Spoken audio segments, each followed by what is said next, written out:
Continue करें बंदे? Yes. तो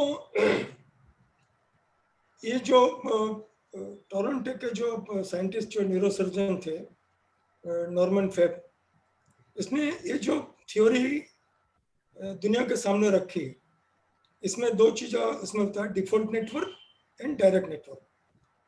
अभी एक एग्जांपल है, जब हम संतरा या ऑरेंज को छिलका निकालते हैं और ये जो एक्टिविटी करते हैं, तो इसमें हमारा दिमाग क्या काम करता है, हमारे दिमाग में हमारे चित्त में क्या विचार आते रहते हैं।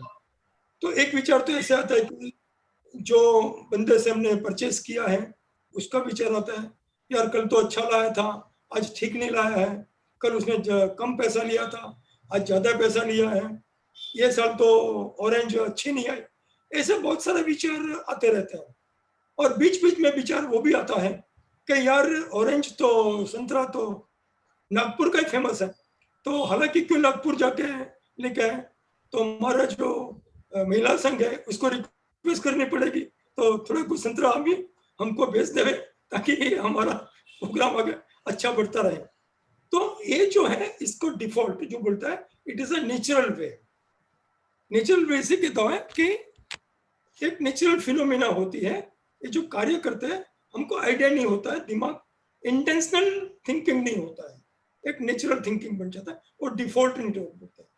दूसरा डायरेक्ट नेटवर्क क्या होता है, जो तथागत ने हमको काफी भली बात समझाया कि जो एक्टिविटी कर रहे हैं इसमें माइंडफुली फोकस करके पूरा ध्यान केंद्रित करके उस पर जो एक्टिविटी करते हैं, और डायरेक्ट नेटवर्क साइंटिस्ट ने वो डायरेक्ट नेटवर्क नाम दिया। जो हम संतरा को पीलिंग करते हैं, उसका जो छिलका निकालते हैं, तो वो छिलने के टाइम पर जो हमारा पूरा का पूरा फोकस, पूरा का पूरा सोचने का जो ध्यान जो है, हमारा जो विचार है, कॉन्सेंट्रेट उसमें होता है कि भी कितना अच्छा है, कितना ब्यूटीफुल लगता है, कितनी अच्छी उसकी ओरोमा आती है, सुवास आती है, ये सब सारा चीज जो ये माइंडफुलनेस एक्टिविटी बोलता है। तो ये दो चीज हमको बताया, और इसमें ये दो साइंटिस्ट ने, न्यूरोसर्जन ने बहुत सारे मेथोडोलॉजी डेवलप की, और डेवलप की एक तो MBSR प्रोसेस बोलते हैं, माइंडफुलनेस बेस्ड स्ट्रेस रिडक्शन। देखो तथागत बुद्ध का कॉन्सेप्ट को लेके, मेडिटेशन की प्रक्रिया को लेके एक छोटा सा रिसर्च वर्क करके एक नया प्रोसेस डेवलप किया, और इसी में से एक MBSR करके नया थ्योरी डेवलप कर दी। आज जो टोरंटो में वो लोग काफी प्रैक्टिस करते हैं, धूम पैसा कमाते हैं इसमें से। It is nothing but it is a mindfulness practice. दूसरा है MBCT, जिसको बोलते हैं माइंडफुलनेस बेस्ड कॉग्निटिव थेरेपी बोलते हैं, कि हमारा जो इमोशन बेस पर होता है, नहीं कि सेंसेशन सेंसिटिव बेस पर होता है। तो ऐसे चीज हमको काफी मॉडर्न साइंस ने इसमें माइंडफुलनेस प्रैक्टिस में काफी डेवलपमेंट किया है। तो वो आज के साइंटिस्ट क्या बताता है, माइंडफुलनेस की जो डेफिनेशन जो है उसकी व्याख्या क्या करते हैं, mindfulness means paying attention on a particular way with purpose. Attention है, पर्पस है, एंड प्रेजेंट मोमेंट है, बट नॉन जजमेंटल है। नॉन जजमेंटल का मतलब क्या हुआ कि इसी चीज को हमको ज्यादा जजमेंट बेस पर नहीं रखना है, इसी को सोचना नहीं है। से फॉर एग्जांपल, हम कभी कोई रेस्टोरेंट में खाना खा जाते हैं, पर्टिकुलर एक फूड आइटम हमको पसंद नहीं है, अभी डिश में वो फूड आइटम तो है, अभी उसी मोमेंट पर हम डिश में है, इधर हमको खाना नहीं है या फोर्सफुली खाना है या कुछ बहाना निकलना है, तो ये जजमेंटल बात होती है। तो ऐसी जो घटना है ये नॉन जजमेंटल को हमको लेना पड़ेगा, आगे जाना पड़ेगा। अभी ये जो हम उसको सम्यक स्फूर्ति बोलते हैं, એટલે પછી આગળ કઈક સિમ્બોલ મૂકવો પડે એટલે સિનિયર સિટીઝન અરે એવું ના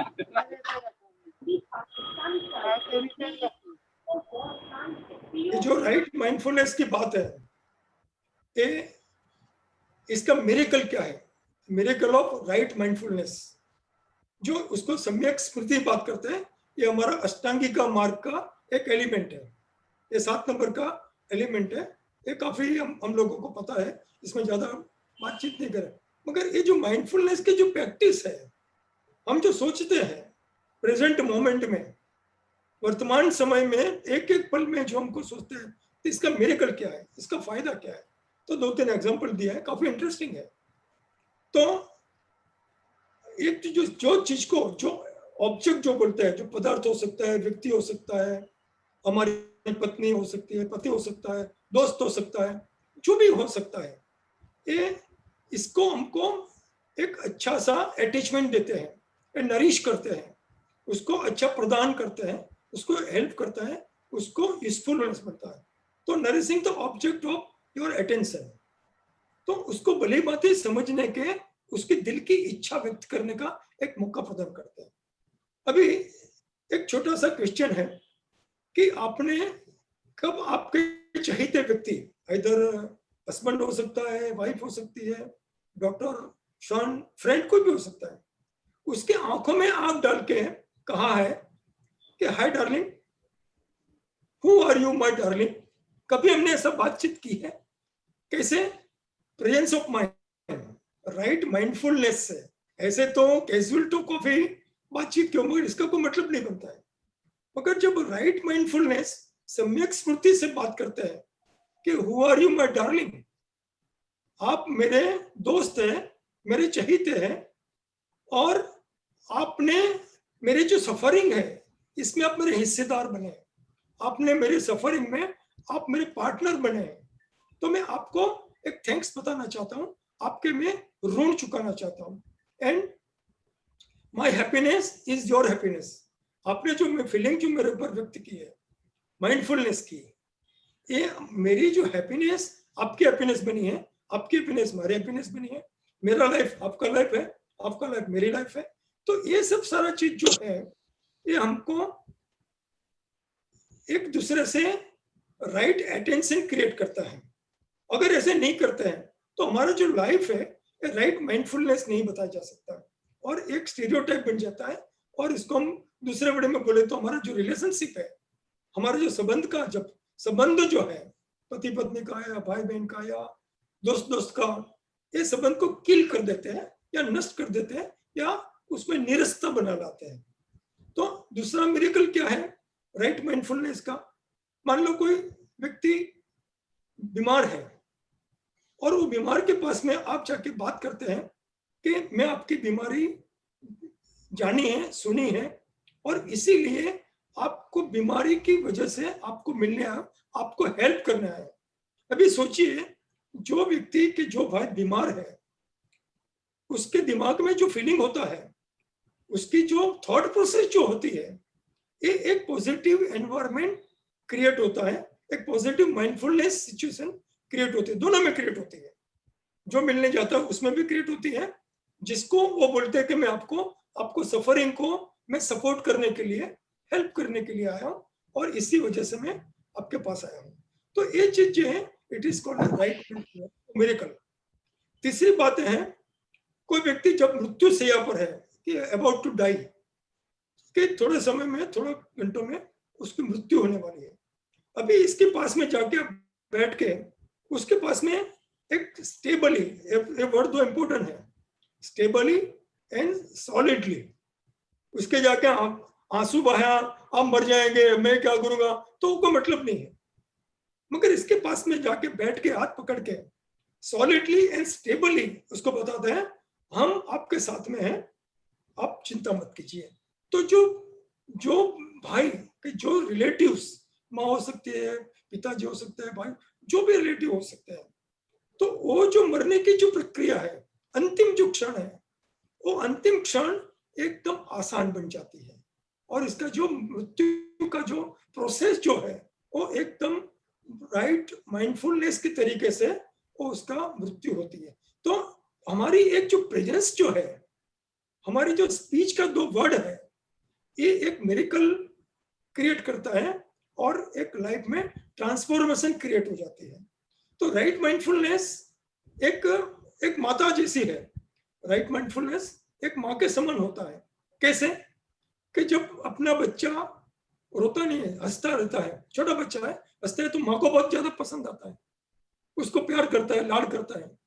मगर वो बच्चा जब रोता है तभी माँ उसको प्यार करती है।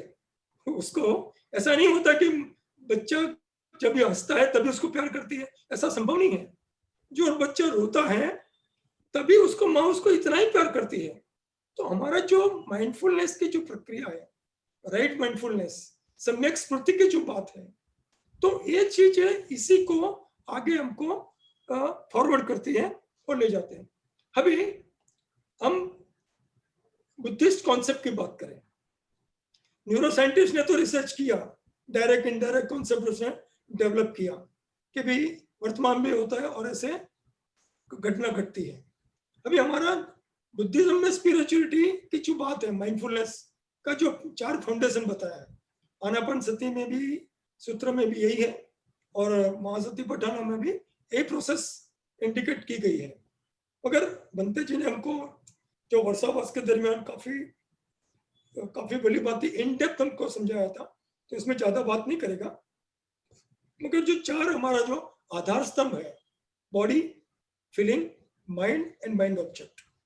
अभी जब मेडिटेशन करते हैं तो मेडिटेशन आनापानसति खाली श्वास लेने की और श्वास निकालने की प्रक्रिया नहीं है, ये बहुत कुछ आगे है, ये समझने की जरूरत है। और माइंडफुलनेस इसमें कैसे इंपॉर्टेंट बनता है ये बताने की कोशिश है। जब हम माइंडफुलनेस मेडिटेशन करते हैं तो हमारा बॉडी जो रिएक्शन क्या होता है, बनते जी ने हम जब मेडिटेशन कराते हैं तो बताते हैं कि we have to feel body is a body. शरीर को शरीर के भांति उसको देखना भी कला है।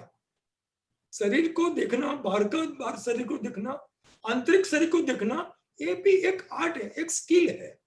तो मेडिटेशन के प्रोसेस में ये बहुत सारा स्टेप में आगे जाके हमको नॉलेज गेन होता है। कैसे कि मान लो कि बॉडी देखते, हम खाली सर, हाथ देखते हैं, पांव देखते हैं, हमारा सर देखते हैं, तो ये अकेला इंटरनल पार्ट भी देखते हैं, लंग्स देखते हैं, किडनी देखते हैं, हार्ट देखते हैं। मगर साथ साथ में ये हमारे मेडिटेशन प्रोसेस में जो हमारा हमको जो बताया, जो बनते जी ने हमको टीचिंग किया है, बुद्धिज्म में हमको बताया गया है, ये यूनिवर्स के जो 4 बेसिक एलिमेंट है वो भी इसमें बड़ी बातें देखने की प्रक्रिया आती है। कौन सी? अर्थ है, वाटर है, फायर है और एयर है। तो जब हम बॉडी को देखते हैं, जब मेडिटेशन के टाइम पर माइंडफुलनेसली जब हम उसको सम्यक स्मृति से उसको बॉडी को फील करते हैं, तभी जगह हमारी बॉडी में ये 4 बेसिक एलिमेंट भी हमको भली बातें दिखते हैं। अभी जब उसको देखते हैं और बाहर की दुनिया को देखते हैं तो भी 4 दिखते हैं, तो हमको पता चलता है कि मेरा तो अस्तित्व है, ये अस्तित्व अकेला नहीं है, मैं ये यूनिवर्स का एक भाग हूं, एक पार्ट हूं। दूसरी बात है संवेदना, जो फीलिंग जो होती है, तो फीलिंग हमारा माइंड में बहुत सारा जो विचार आता रहता है, तो 3 प्रकार की फीलिंग होती है, जैसे आगे बात किया था, प्लेजर फीलिंग होती है, पेनफुल होती है और न्यूट्रल फीलिंग होती है। तो ये जो फीलिंग को भी विजुअलाइज करना, ये अभी हमारा मेडिटेशन का पार्ट होता है। और हम देखते हैं कि कभी कभी हमको प्लेजर फीलिंग आती है तो हम कोशिश करते हैं वो फीलिंग हमेशा बनी रहे, मगर ऐसा संभव नहीं होता है। फीलिंग आती है और चली जाती है, पेनफुल फीलिंग भी आती है और चली, कोई भी फीलिंग बार बार वही लंबे समय तक बनी नहीं रहती है, वो एक न एक मोमेंट पर वो वेनिश होती जाती है, चली जाती है। तो उसको हमको भली भांति समझना है during this mindfulness meditation process कि हमारी संवेदना कैसे बनती है। दूसरा है माइंड। अभी माइंड में जो भी फॉर्मेशन होता है, हमारा जो थॉट प्रोसेस, जो 60,000 थॉट प्रोसेस हमारा निकलता है, बनता है, तो उसको भली भांति कैसे अलाइन करना है, उसको समझना कैसे है, उसको अंडरस्टैंडिंग कैसे करना है, ये हमारा ये जो मेडिटेशन की प्रोसेस करते हैं तब इसमें जरूरी बनता है कि माइंड में कौन सा होता है कॉन्टेक्ट। मान लो कि हमारा 6 इंद्रियों बेस पर हमारा जो कॉन्टेक्ट होता है, वो कॉन्टेक्ट की वजह से हमारे चित्त में उसकी प्रक्रिया शुरू होती है, कॉन्शियस माइंड कॉन्शियसनेस इसमें एक्टिव हो जाता है। गुस्से के पर एंगर की होती है, अटेंशन होता है, फीलिंग होता है, हमारी धारणा परसेप्शन बनता है, वॉल्यूशनल एक्टिविटी जो कार्य करते हैं, वो ये सब सारा चीज हमारा मन, चित्त और बॉडी के माध्यम से एक संयोजित होता है और इंटीग्रेट होता है। और इसी वजह से ये चीज को भी जब मेडिटेशन के प्रोसेस में भी हमको ध्यान में रखना और समझना जरूरी है। अभी इसके आगे जो लास्ट है वो मन पदार्थ, जो माइंड ऑब्जेक्ट जो बोलता है उसको धम्म भी बोलता है।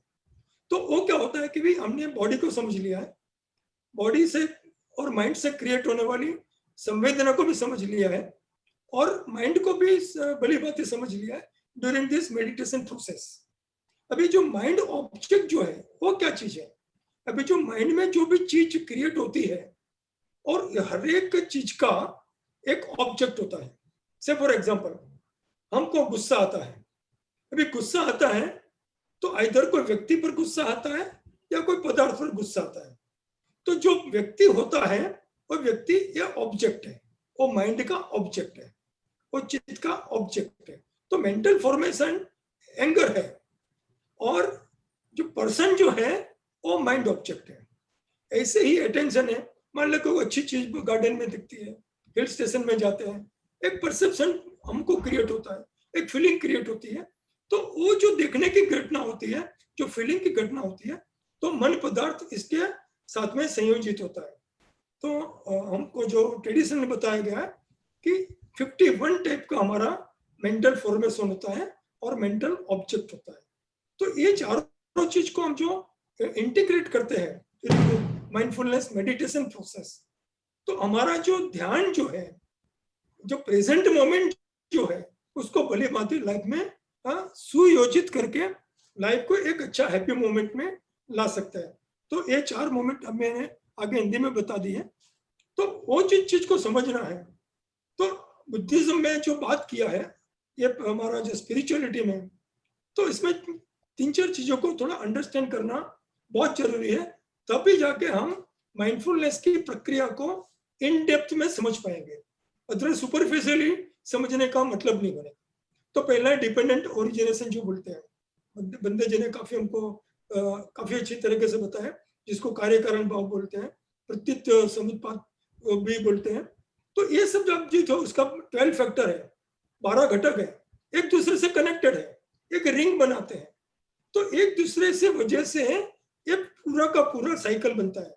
मे बी इग्नोरेंस बोलो या वॉल्यूशनल एक्टिविटी बोलो, कॉन्शियसनेस बोलो, हमारा 6 बेस जो बोलते हैं इंद्रिय बोलते, स्पर्श बोलो, कॉन्टेक्ट बोलो, ये सब सारे चीज को हमको ये माइंडफुलनेस की प्रक्रिया के साथ में इसको समझना, अंडरस्टैंड करना बहुत जरूरी है। दूसरा 7 फैक्टर ऑफ एनलाइटमेंट की बात की है, जिसको हम भुजंगा भी बोलते हैं, मगर सही वर्ड उसका बुद्धियांगा बोलते हैं, बुद्ध का अंग बोलते हैं इसको। जो तथागत गौतम बुद्ध ने जब फाइनल स्टेज ऊपर जो एनलाइटनमेंट की है, ये 7 फैक्टर पर तथागत ने काफी एनफोर्स किया है, इसमें काफी जिक्र किया है।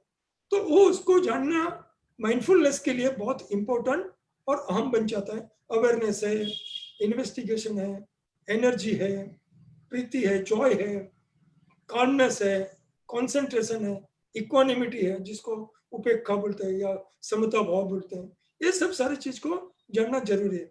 5 स्कंद को समझना जरूरी है, 5 हिंडरेंस अवरोधों को समझना जरूरी है, और फाइनली जो है 4 ब्रह्म विहार को हम समझे during this meditation process mindfully, तभी जाके हम ये एनलाइटनमेंट का स्टेज में पहुंच सकते हैं।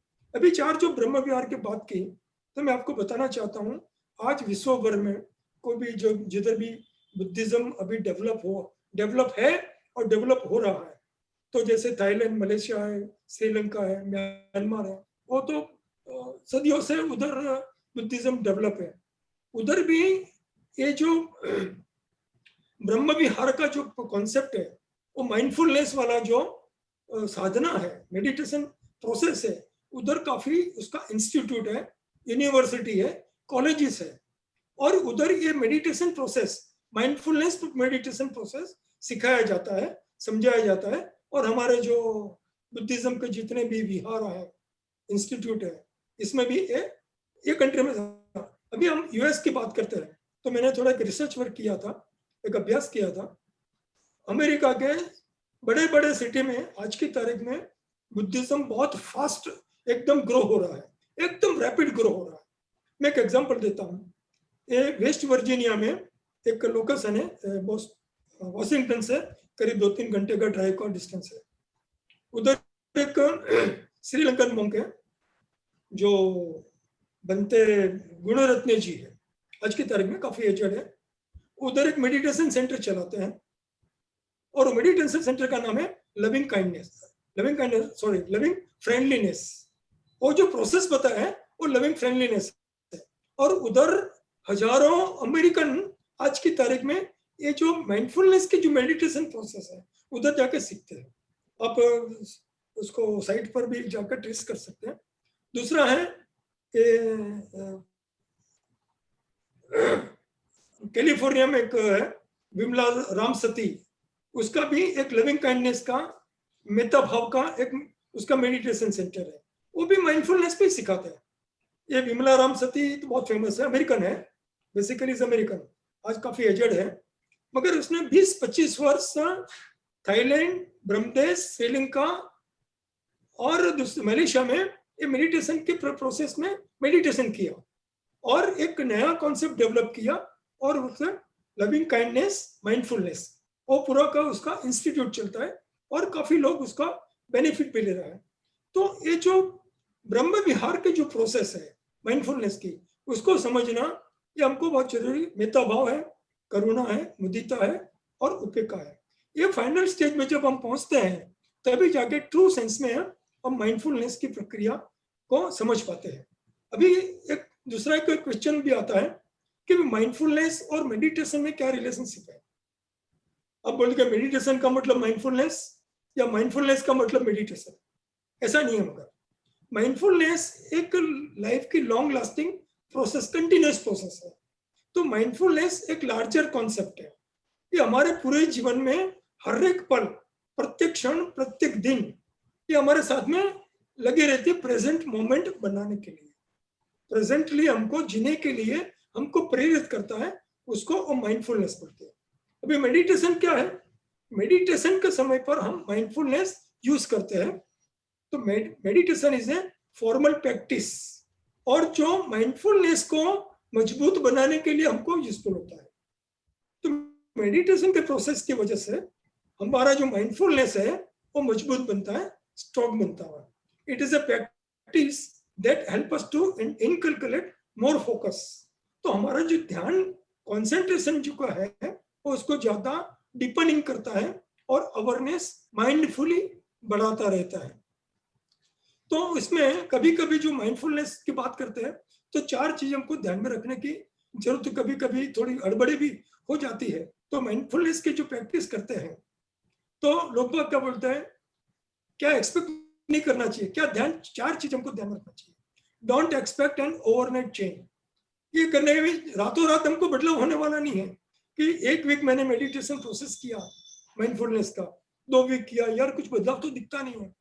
तो ऐसा एक्सपेक्ट मत करना कि हमको रातों रात इसका बदलाव या फायदा मिलेगा। दूसरा बात है, ये प्रक्रिया लगती है, सिंपल लगती है माइंडफुलनेस की, but it is not easy. जैसे हमने मिठाई की बात की, तो मिठाई की प्रक्रिया जो है काफी दिल में जाती नहीं है, काफी इजी नहीं होती है, काफी कॉम्प्लिकेशन हमको क्रिएट करती रहती है। जो चीज हम नहीं चाहते हैं वो बार बार हमको सताता रहता है। तो ये प्रोसेस सिंपल भी है बट इजी नहीं है। तीसरी बात है, कभी ऐसा प्रक्रिया से हम थक जाते हैं, कभी कभी अनॉयड हो जाते हैं और परेशान हो जाते हैं, तो हम गिव अप कर देते हैं, यार ये तो ठीक नहीं है। तो काफी लोग बीच में से छोड़ देते हैं, but that is not right thing. उसको छोड़ना नहीं चाहिए, डोंट गिव अप, कंटिन्यू करो, धीरे धीरे स्लो प्रोसेस है मगर सॉलिड प्रोसेस है। दूसरा है, काफी उपासक या कभी जो मेडिटेशन सीखते हैं वो ऐसा करते हैं, बहुत हार्ड ट्राई करता है, नहीं मेरे को 2 दिन में वो तो मेडिटेशन माइंडफुलनेस कर ही देने का है, मैं 2 घंटा करेगा, 3 घंटा का, but that is not the case. ये कुछ खाने वाली चीज नहीं है तो खाना खा लिया, बात खत्म हो गई। तो इसके लिए धीरे धीरे स्लो प्रोसेस को करना चाहिए। एक छोटा सा मैं एग्जांपल देना चाहता हूँ कि एक जैन मास्टर था और उसका स्टूडेंट था, तो उसको वैसे प्रैक्टिस कराते थे, हमारे बंते जी भी प्रैक्टिस कराते हैं। कभी कभी दिल में याद आता है कि बंते जी हम कब कब पूरा सीख पाएंगे तो बंते जी बार बार हमको रिकॉल कराते हैं कि वैसा नहीं है, आपको बार बार प्रैक्टिस करनी पड़ेगी। तो एक जैन मास्टर जो था, उसको स्टूडेंट ने क्वेश्चन किया कि मैं मास्टर माइंडफुलनेस प्रैक्टिस में मास्टर कब बनेगा। तो उसने बोला 10 साल, उसका जैन मास्टर ने। तो स्टूडेंट ने फिर से किया, तो मैं बहुत मेहनत करेगा तो इसके बाद कितना लगेगा? बोले का 20 साल। अरे यार, पहले 10 साल बोलता है, बहुत ज्यादा मेहनत करना बोलता हूँ तो 20 साल बोलता है। बोला कि बंते जी में और ज्यादा मेहनत करेगा, पूरा निचोड़ देगा मेरी जिंदगी को, तो कितना टाइम लगेगा? बोलेगा 30 साल लगेगा। और स्टूडेंट जो बोलता है, उपासक, वो बंते जी कुछ गड़बड़ घोटाला लगता है इसमें। पहले 10 साल बोला, 20 साल बोला, अभी 30 साल बोलते हैं, तो सच में सही क्या है? तो बोलेगा ये प्रोसेस जो है, माइंडफुलनेस मेडिटेशन की जो प्रोसेस है, ये प्रोसेस ऐसा गो थ्रू वाला नहीं है। आपको गोल पर फोकस करना पड़ेगा और पाथ को देखता पड़ेगा। आप गोल सेट कर लीजिए और पाथ को धीरे धीरे प्रोग्रेस करते जाइए। आपको वो माइलस्टोन हमेशा आपके पास में अपने आप आता जाएगा। आपको ज्यादा मेहनत इसमें करने की जरूरत नहीं पड़ेगी। वो एक दिन भी हो सकता है, 10 साल भी हो सकता है, 30 साल भी हो सकता है, पूरी जिंदगी में निकल जा सकती है। So this is about this mindfulness practice. तो अंत में क्या बताना चाहते हूँ, एक चाइनीज मॉन्क का एक छोटा सा लाइन है, if you get let go little. हम बोलते हैं ना कि बहुत सारा विचार आ जाता है, बट जब माइंडफुलनेस प्रैक्टिस करते हैं, आता है चला जाता है, चिंता मत कीजिए, आ जाओ, जाता है, आता है जाता है, लेट इट गो।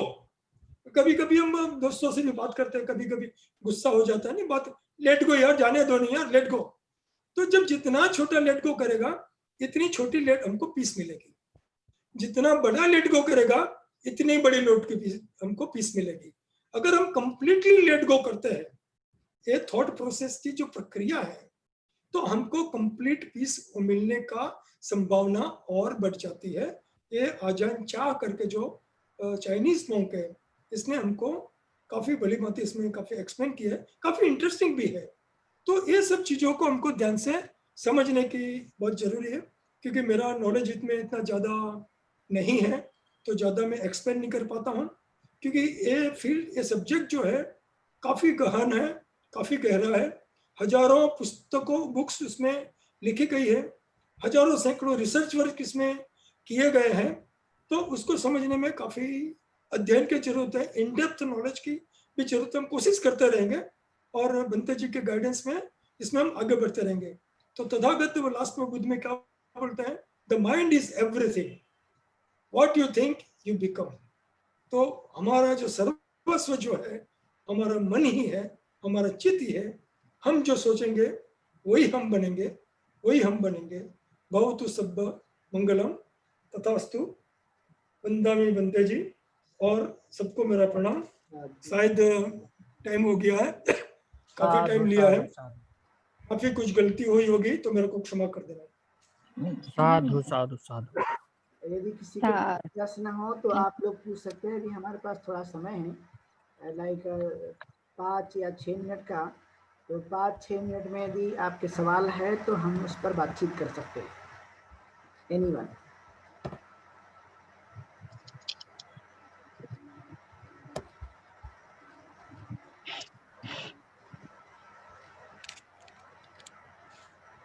किसी के कोई सवाल हो तो हम 5 या 6 मिनट बात कर सकते हैं। If anyone have question. मैं पूछूं बंते जी? हाँ हाँ जरूर, कोई भी पूछ सकता है। आपने बोला ये पहली बार ही सुन रहे हैं हम लोग माइंडफुलनेस। तो माइंडफुलनेस यानी जब दिमाग में कुछ भरा हुआ है और जो विचार भरे हुए हैं, और FULL और FUL बोले तो जब हम विचार को निकाल देते हैं उसको FUL कहेंगे। जब हम मेडिटेशन करते हैं तो विचार भर के रहते हैं, तो उसको कैसे निकाले? वो ऑटोमेटिक जाएंगे या उसको हमको निकालने की कोशिश करनी पड़ती है? बनते जी आप रिएक्ट करेंगे या मैं बताऊं, बोलूं? मैं भी दे सकता हूँ, यदि आप दे तो आप भी दे सकते हैं, कर देंगे। आप बोलिए तो ज्यादा परफेक्ट होगा। देखिए, यदि मान लिया जाए कोई पहले से हमारे अंदर में विचार आए हैं, तो विचार तो हमारे पास पहले से आए हैं, मतलब वो स्टोर है। लेकिन एक महत्वपूर्ण बात है कि वो स्टोर हुए जो हमारा पहले से हमने जो कुछ भी कार्य किया, चाहे वो अच्छा हो या बेकार हो, कोई भी कार्य हो तो वो पहले से स्टोर होता ही है, हमारे ब्रेन या हमारे मन के पास वो चीज रहती है। अब जब वो है तो जब हम उनको निकालना जिसे कहते हैं कि वो एकाएक निकलेगा क्या, तो इसके लिए एक मैंने कई बार समझाने की भी कोशिश की है कि जब कोई चीजें मान लिया गलत चीजें पहले से स्टोर हैं और वो रखी है, तो वैसा ही हमारा जो कुछ है वो व्यवहार होता है। लेकिन जब हम कुछ अच्छी चीजें करने लगते हैं, बार बार जब उसकी बढ़ोतरी होती रहती है, तो स्वाभाविक गलत चीजों ऑटोमेटिकली कम हो जाती है एक स्वाभाविक तौर पे, क्योंकि आपने कुछ अच्छी चीजों को स्टोर किया तो उसकी संख्या जो है बढ़ेगी अच्छी चीजों की, और जो बेकार चीजें हैं वो धीरे धीरे माइनस में चलते जाएगी, तो वो ऑटोमेटिकली हमसे रिमूव होते जाएगा स्वाभाविक तौर पे। एक ये प्रक्रिया है हमारे माइंड की, और इसलिए मैं एग्जाम्पल देता हूँ। जैसे कि आपने अंगुली माल का उदाहरण देखा है कि उसने 999 हत्याएं की, तो ये अकुशल कर्म है, बेकार कर्म है। लेकिन जब वो तथागत गौतम बुद्ध मिले और गौतम बुद्ध ने उन्हें समझाया कि ये रास्ता गलत है, तो उसने उस रास्तों को छोड़ दिया और अच्छे रास्तों को उन्होंने अख्तियार कर दिया। तो लोग जब तथागत के साथ वो गए श्रावस्ती में, तो बहुत सारे लोगों ने उस पर पत्थर वगैरह मारे, तो उसका उसने रिप्लाई नहीं दिया, अपने आप पे संयमित कर लिया अपने जीवन को। तो अच्छी चीजें उसने ज्यादा करने की कोशिश की, तो बेकार जो चीजें हैं वो ऑटोमेटिकली धीरे धीरे संयम के कारण जो है वो धीरे धीरे जा चुकी थी नीचे, मतलब उसके जीवन से वो हट चुकी थी। तो वैसा ही है कि जब हम कुछ अच्छी चीजें बार बार करने की कोशिश करते हैं और उसे हम समझ लेते हैं, तो धीरे धीरे जो बेकार वाली चीज जिसे हम कह सकते हैं, कंप्लीट शब्दों में अकुशल कहे इसे, तो अकुशल फिर वो धीरे धीरे स्वाभाविक तौर पे कम होते जाता है और अच्छी चीजें दिनों दिन बढ़ते जाती है। एक स्वाभाविक प्रक्रिया है। अच्छा, हाँ, तो हमें कुछ करने का नहीं पड़ा, सिर्फ हमें प्रैक्टिस करनी है अच्छी चीजों की, वो ऑटोमेटिकली जो हम पहले जैसे मान लिया पॉजिटिव बढ़ेगा तो नेगेटिव कम होगा। एग्जैक्टली, जैसे मान लिया जाए एग्जाम्पल के तौर पे समझे, जैसे किसी को कोई क्रोध आ रहा है, अब वो क्रोध आ रहा है, ये एक प्रकार से नेगेटिव एनर्जी है, वो हानिकारक है। अब ये खुद के लिए भी हानिकारक है, दूसरों के लिए भी ये बेकार है, और उसका स्वभाव बन चुका है, वो बार बार क्रोधित होते रहते हैं। अब मान लिया जाए क्रोध पे संयम उन्होंने पाया, तो संयम पाने के बाद में उससे अगली बार जो है वो नहीं होगा, तो स्वाभाविक अच्छी चीजें उससे होगी, तो क्रोध धीरे धीरे वो उससे संयम रखने की वजह से धीरे धीरे चले जाएगा। तो स्वाभाविक है कि वो निकल रहा है धीरे धीरे अपने जीवन में, संयम लाने से वो हट रहा है जीवन से। तो जो कुछ हमारे संस्कार से जो हम कार्य कर रहे थे उससे धीरे धीरे वो हटते रहता है, तो अच्छी चीजें फिर धीरे धीरे बढ़ते रहती है। तो जितनी अच्छी चीजें बढ़ेगी, स्वाभाविक तौर पे बेकार की चीजें जो है वो जाते रहेगी, वो हमारे जीवन से रिमूव होते रहेगी, और उसका बाद में कभी स्मरण भी नहीं होगा। जब हम अभी ये चीज करते हैं तो बार बार स्मरण होता है। जैसे उदाहरण के लिए किसी को चाय पीने की 8 बजे आदत है, सुबह के 8 बजे चाय पीना की आदत है, तो ये तो अच्छी हैबिट भी है, किसी लोगों की भी बेकार भी है, उदाहरण के लिए तौर पर समझे। लेकिन 8 बजे चाय पीने की आदत है, तो 8 बजे बराबर उन्हें स्मरण होगा कि 8 बजे वो बराबर कहीं भी रहे, लेकिन उसको बराबर उसका स्मरण है कि चाय 8 बजे के मुझे चाय चाहिए, तो वो चाय चाहिए क्योंकि उसकी हैबिट बन चुकी है। तो चाहे अच्छा हो या बेकार हो, जब हम उस काम को करने की कोशिश करते हैं तो वो हमारे जीवन में संस्कार का काम कर देती है। लेकिन जब अच्छी चीज़ों को हम बार बार करने की जब कोशिश करते हैं, तो बेकार की चीज़ें ऑटोमेटिकली वो हमारे जीवन से रिमूव होते रहती है, जाते रहती है। तो एक प्रकार से वो हमारे अपने अभ्यास की वजह से, अपने उस समझ की वजह से, और हम अच्छा और उस समय गलत को भी जानने लगते हैं, तो स्वाभाविक है वो हमारे जीवन से जाते रहते हैं। ठीक है, एक कहावत है बनते जी, हाँ, मैं कुछ बोलूं, मैं भी कुछ पूछना चाहता हूँ। हमारे पास में 2 मिनट का समय है, 2 मिनट के बाद जो है वो हम ज्यादा समय लेना नहीं चाहेंगे, लेकिन आप यदि सब इंटरेस्टेड रहेंगे तो हम पुनः मीटिंग को कंटिन्यू कर सकते हैं, लेकिन सिर्फ 2 मिनट का समय है। बनते जी, पहले मैं जानना चाहता हूँ सबसे कि इस सेशन को हम लोग कंटिन्यू करेंगे या फिर यहीं पर रोकेंगे, कि 2 मिनट का ही हमारे पास समय है। नहीं बनते जी, कंटिन्यू करिए बनते जी। बाकी लोगों से भी मैं जानना चाहूंगा कि कंटिन्यू करना है क्या। Yes Bunty, I will agree. हाँ एग्रीड बनते जी।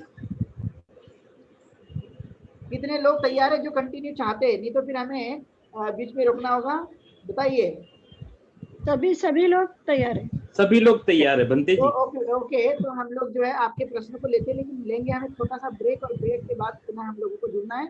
फिर हम लोग प्रश्न और उत्तर का जो सिलसिला है, काफी लंबे समय से देशना में ये सब संभव नहीं हो पाता था, क्योंकि उसे हमें समय के साथ खत्म करना होता था। लेकिन अभी हमारे पास समय है, तो हम क्वेश्चन को ले सकते हैं। तो हम लोग एक ब्रेक लेंगे, ब्रेक के बाद फिर हम इसे कंटिन्यू करेंगे।